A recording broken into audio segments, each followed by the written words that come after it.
Un écrin de verdure à 20 km de Strasbourg, un environnement privilégié que Kolbsheim s'emploie activement à préserver. Nous sommes assez engagés, je dirais, dans ce village en termes de respect de l'environnement.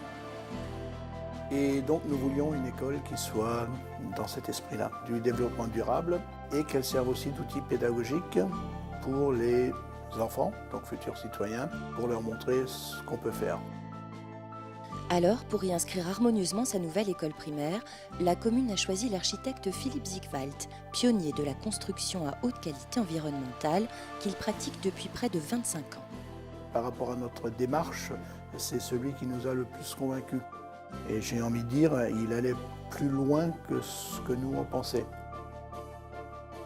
Voici un bâtiment dit à énergie positive, des pompes à chaleur géothermique pour assurer le chauffage de l'école et en toiture, des capteurs photovoltaïques qui alimentent en électricité les pompes, l'éclairage et la ventilation.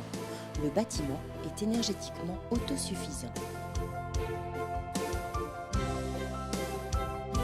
Mais au-delà, au cœur de cette démarche, il y a un axe de travail majeur comme un fil conducteur, la qualité de l'air intérieur. Cela commence par un choix rigoureux des matériaux utilisés. Pas de bitume dans la cour de récré. Que du bois massif, sans lamellé collé, aggloméré ou autres produits dérivés pour la structure ou le mobilier. Tout est passé au crible pour limiter au maximum les risques d'émanation chimique.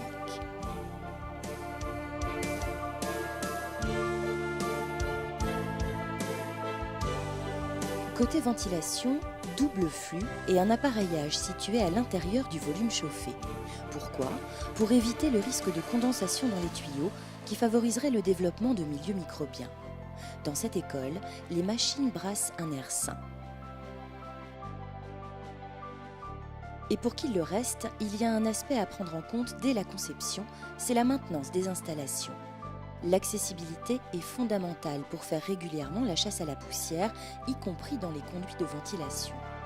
De plus, tout le nettoyage des locaux se fait à la vapeur, pas de produits d'entretien et donc pas de produits chimiques. Il a été intégré en pleine nature. Il y a un côté destiné à devenir verger. C'est la patience, planter quelque chose, le voir pousser, en retirer des fruits ultérieurement. Et au-delà de l'apprentissage scolaire et culturel, aussi un apprentissage finalement sur les autres choses de la vie.